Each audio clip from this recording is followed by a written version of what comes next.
கிறிஸ்துவுக்குள் மிகவும் பிரியமானவர்களே, ஆண்டவராகிய இயேசு கிறிஸ்துவின் நாமத்தினால் உங்கள் ஒவ்வொருவரையும் வாழ்த்துகிறேன். இன்றைய தினத்திலும் நாம் சங்கீதத்திலிருந்து ஒரு வசனத்தை எடுத்து தியானிக்க போகிறோம். சங்கீதத்தில் எனக்கு மிகவும் பிடித்தமான ஒரு சங்கீதம் 34ஆம் அதிகாரம்.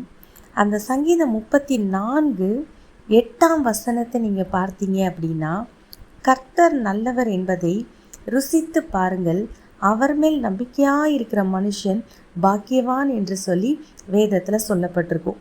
அப்போ பாருங்கள், நம்முடைய வாழ்க்கையில் நாம் என்ன செய்ய வேண்டுமாம்? கர்த்தர் நல்லவர் என்பதை ஒவ்வொரு நாளும் நம்முடைய வாழ்க்கையில் நாம் ருசி பார்க்க வேண்டும். அவர் மேல் நம்பிக்கையாக மனுஷன் பாக்கியவான் என்று சொல்லப்பட்டிருக்கிறது. நம்ம நம்பிக்கையாக இருக்கிறது அப்படின்னா, நம்புவதற்கு ஏதுவல்லாத சூழ்நிலையில் கர்த்தர் மேலே நம்பிக்கையாக இருக்கணும். ஒரு காரியம் நடக்கக்கூடிய வாய்ப்பு இருக்குது அப்படின்னா, சில நேரங்களில் அந்த வாய்ப்பு இருக்கக்கூடிய காரியத்தில் நமக்கு கர்த்தர் மேலே நம்பிக்கை இருக்கும். ஒரு காரியம் நடக்கிறதுக்கு வாய்ப்பே இல்லைன்னா, அந்த நேரத்தில் கர்த்தர் மேலே நமக்கு நம்பிக்கை இருக்குமா என்று சொல்லி நாம் சிந்தித்து பார்த்தோம் என்றால் அநேக நேரத்தில் இருக்காது. இது எப்படி நடக்கும் என்று சொல்லி நாமும் கூட உலகத்தாரை போல கேள்வி கேட்டுக்கொண்டே இருப்போம். ஆனால் நாம் சிந்தித்து பார்க்க வேண்டும். ஒரு காரியம் நடப்பதற்கு ஏதுவான சூழ்நிலை இல்லாவிட்டாலும் கூட நாம் கர்த்தரை நம்ப வேண்டும்.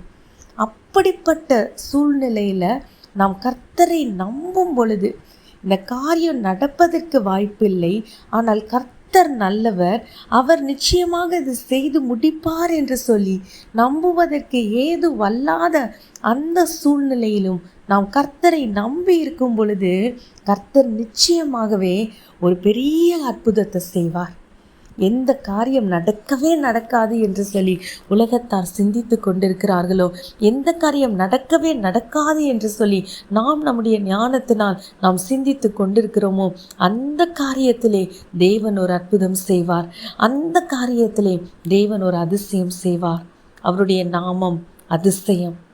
ஆகவே நாம் எப்படிப்பட்ட சூழ்நிலையாக இருந்தாலும், நாம் கடந்து போகிற பாதை எப்படிப்பட்ட பாதையாக இருந்தாலும், அந்த பாதையின் நடுவே எல்லா காரியங்களும் வித்தியாசமாக காணப்பட்டாலும் கூட கர்த்தர் என்னுடைய வாழ்க்கையில் அற்புதம் செய்வார் என்று சொல்லி நம் விசுவாசத்தோடு நாம் காத்திருக்கும் பொழுது நிச்சயமாகவே நம் தேவனாகிய கர்த்தர் நம்முடைய வாழ்க்கையில் ஒரு பெரிய காரியத்தை செய்வார். ஆகவே நம் சூழ்நிலையை பார்க்கணும்னு சொல்லிட்டு அவசியமே கிடையாது. நம்முடைய சூழ்நிலைகளை காட்டிலும் மேலான நம்முடைய தேவனாகிய கர்த்தரை நாம் நோக்கி பார்க்கும் பொழுது, கர்த்தர் மீது நாம் நம்பிக்கையாக இருக்கும் பொழுது கர்த்தர் நிச்சயமாகவே காரியத்தை வாய்க்க பண்ணுவார். அப்பொழுது நாம் கடந்து போகிற பாதை எப்படிப்பட்ட பாதையாக இருந்தாலும் கர்த்தர் நல்லவர் என்பதை நாம் ருசி பார்க்க முடியும். ஒருவேளை கடினமான பாதையின் நடுவே நாம் கடந்து போய் கொண்டிருக்கலாம், வேதனையான பாதையின் நடுவே நாம் கடந்து போய் கொண்டிருக்கலாம், துன்பத்தையும் துக்கத்தையும் அவமானத்தையும் நிந்தையையும் நம்முடைய வாழ்க்கையில் நாம் சந்தித்து கொண்டிருக்கலாம், அதை நாம் சகித்து கொண்டிருக்கலாம். அது எப்படிப்பட்ட நிந்தனை நிறைந்த பாதையாக இருந்தாலும், அவமானம் நிறைந்த பாதையாக இருந்தாலும், துக்கமும் துயரமும் துன்பமும் நிறைந்த ஒரு பாதையாக இருந்தாலும், அந்த பாதையிலேயோ கர்த்தர் நல்லவர் என்பதை நம்மால் ருசி பார்க்க முடியும். இன்றைக்கு நீங்களும் கூட ஒருவேளை நம்புவதற்கு ஏதுவல்லாத ஒரு சூழ்நிலையில் நீங்கள் கடந்து போய் கொண்டிருக்கிறீங்களா? இந்த சூழ்நிலையில் கர்த்தரை நம்புங்க. கர்த்தர் நிச்சயமாகவே உங்கள் வாழ்க்கையில் அவர் அற்புதம் செய்வார். நம்புவதற்கு ஏதுவல்லாத சூழ்நிலையில் நாம் கர்த்தரை நம்பும் பொழுது கர்த்தரிடத்திலிருந்து மேன்மையான காரியத்தை நம்மால் பெற்றுக்கொள்ள முடியும். இன்றைக்கு நாமும் கூட அப்படிப்பட்ட பாதையின் நடுவே நாம் கடந்து போகும் பொழுது நாம் கர்த்தரை நம்பி கர்த்தரிடத்திலிருந்து நாம் நன்மையை பெற்றுக்கொள்வோம். கர்த்தர் நிச்சயமாகவே நமக்கு நன்மை செய்வார். அவர் ஒருபோதும் நம்மை கைவிட மாட்டார். அந்த சூழ்நிலையில் நம்மளால் ருசி பார்க்க முடியும் கர்த்தர் நல்லவர் என்பதை. இன்றைக்கு நாம் கடந்து போகிற இந்த அவமானம், இந்த நிந்தனை, இந்த துக்கம் துயரம் நிறைந்த இந்த பாதையில் கர்த்தர் நம்முடைய வாழ்க்கையில் நிச்சயமாகவே நல்லவர். நம்ம எல்லாரும் சொல்லுவோமா, இசப்பா நான் கடந்து போகிற பாதை கடினமான பாதையாக இருந்தாலும் இந்த பாதையின் நடுவே நீங்கள் நல்லவராக இருக்கீங்க இசப்பா, நீங்கள் ரொம்ப ரொம்ப நல்லவராப்பா. ஆண்டவரே, உங்கள் அன்பை நான் டேஸ்ட் பண்ணுறேன் ராஜா. உங்கள் அன்பை நான் ருசி பார்க்கிறேன் ராஜா. உங்கள் அன்பில் நான் மகிழ்ந்திருக்கிறேன் ராஜா.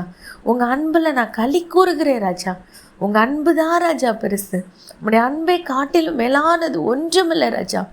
உம்முடைய அன்பில் நான் களி கூறுகிறேன். உம்முடைய அன்பில் நான் மகிழ்கிறேன் ராஜா. உம்முடைய நேசம் பெரியது தகப்பனே.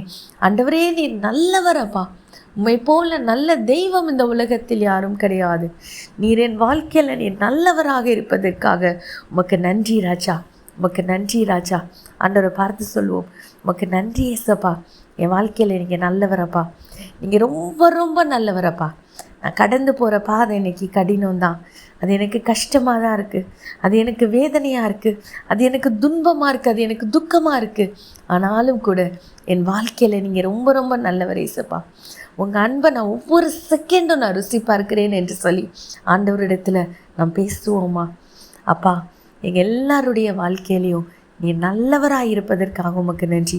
எத்தனை கடினமான பாதையாக இருந்தாலும் அந்த கடினமான பாதையின் நடுவிலும் என் கர்த்தர் நீர் நல்லவர். ஆண்டவரே அப்பா, எங்களை கைவிடாத தகப்பன், எங்கள் பரம தகப்பன் அப்பா. நீங்கள் ரொம்ப ரொம்ப நல்லவராக இருக்கிறீங்க ஏசப்பா. உமக்கு நன்றி ராஜா. உங்கள் அன்பில் நாங்கள் களி கூறுகிறோம்.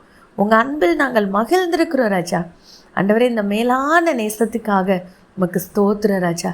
கர்த்தர் நல்லவர் என்பதை ஒவ்வொரு நாளும் ஒவ்வொரு நிமிஷமும் ஆண்டவரே அப்பா, நாங்கள் தீயின் நடுவே நாங்கள் நடந்து போனாலும், தண்ணீரின் நடுவே நாங்கள் கடந்து போனாலும் கூட கர்த்தர் நல்லவர் என்பதை எங்கள் வாழ்க்கையில் ருசி பார்க்கிறோம். நீ ரொம்ப ரொம்ப நல்லவரா எங்கள் வாழ்க்கையில் இருப்பதற்காக உமக்கு ஸ்தோத்திரம் தகப்பனே.